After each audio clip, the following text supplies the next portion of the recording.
Okay girls, तो अभी मैंने जो आप लोगों को बताया वो केस था जब हमारे साल के सामने सिर्फ हमें एक कमोडिटी की प्राइस दी गई थी।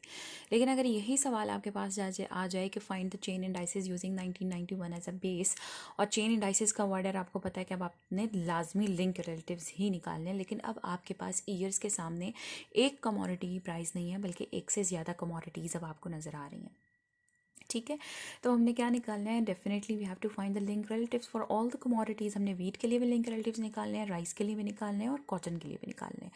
तो हम क्या करेंगे कि हमने सबसे पहले हमने लिंक रिलेटिव्स जो है वो फाइंड कर लिए। ये सारे के सारे मैंने क्या निकालने हैं, ये आपके पास आ गए लिंक रिलेटिव्स। कैसे निकाले कि हमने 1991 तो उसने स्टार्टिंग बेस कह दी थी, 1991 की जो प्राइसेस हैं वो अपनी ही प्राइस के ऊपर डिवाइड, सबसे पहले हम वीट के लिए निकालते हैं। 2020 के ऊपर डिवाइड हुई मल्टीप्लाई बाय 100, 20 के ऊपर डिवाइड हुई मल्टीप्लाई बाय 100, 21 पे डिवाइड हुई मल्टीप्लाई बाय 100, 22 के ऊपर डिवाइड हुई मल्टीप्लाई बाय 100। ये देखें, ये सारे फाइंड आउट कर लिए। इसी तरीके से हमने राइस के लिए निकाल लिया, 30 पे, 33 पे, 35 पे। ठीक है, ये सारे फाइंड आउट हो गए। इसी तरीके से हमने कॉटन के लिए जो है वो लिंक रिलेटिव्स निकाल लिए।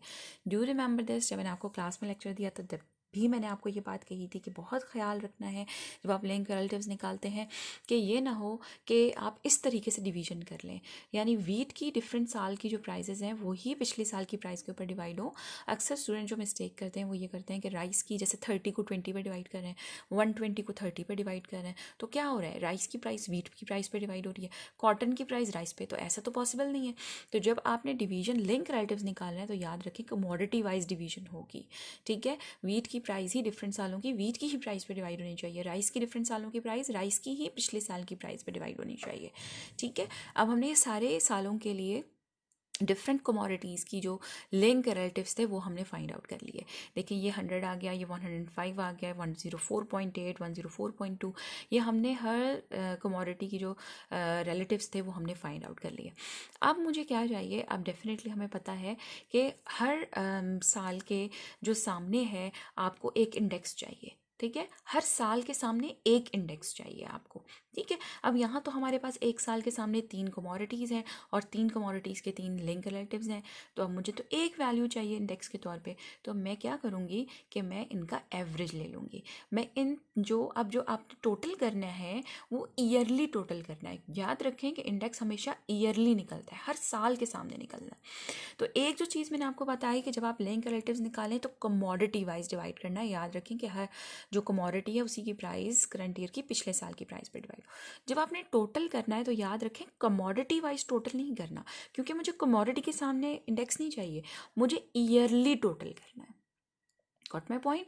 आपने हर साल के सामने जो है वो टोटल किया, आपने हर साल के सामने जो वीट राइस और कॉटन के रिलेटिव्स लिंक रिलेटिव्स निकले थे उनका सम कर लिया, 1992 के सामने 3 कमोडिटीज़ का सम कर लिया, टोटल निकाल लिया। अब चूंकि मुझे एवरेज मीन निकालना है तो हम मीन कैसे निकालते हैं, हम सम करते हैं टोटल नंबर ऑफ कमोडिटीज़ के ऊपर क्या कर देते हैं, डिवाइड।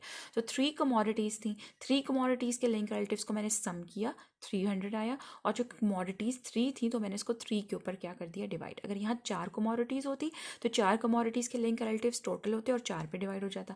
अगर 5 कमोडिटीज़ होती तो 5 कमोडिटीज़ के डेफिनेटली लिंक रिलेटिव्स निकलते इसी तरीके से, और वो उनको सब ईयरली हम उन 5 जो है वो कमोडिटीज़ का टोटल करते और 5 पे डिवाइड हो।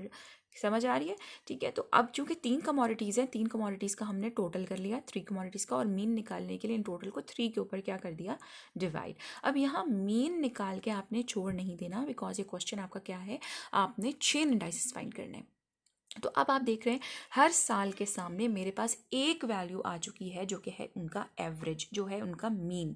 अब इन मीन को इस्तेमाल करते हुए आपने चेन इंडाइसेस निकालना है। किस तरीके से, जैसे मैंने आपको बताया था, पहली वैल्यू एज इट इज़ आएगी, जो पहले वाले साल का चेन इंडाइस है वो अगले साल के लिंक रिलेटिव के साथ, सॉरी जो मीन है उसके साथ क्या होगा, मल्टीप्लाई, क्योंकि अब एक लिंक रिलेटिव नहीं है ना, ज़्यादा आगे कमोडिटीज़ तो हमने मीन निकाल लिया, तो जो मीन निकला है अगले साल के मीन के साथ क्या होगा, मल्टीप्लाई, और डिवाइड हो जाएगा 100 के साथ। फिर जो ये वैल्यू आपके पास आएगी 105.9 ही आएगी, डेफिनेटली ये कैंसिल आउट हो जाएगा।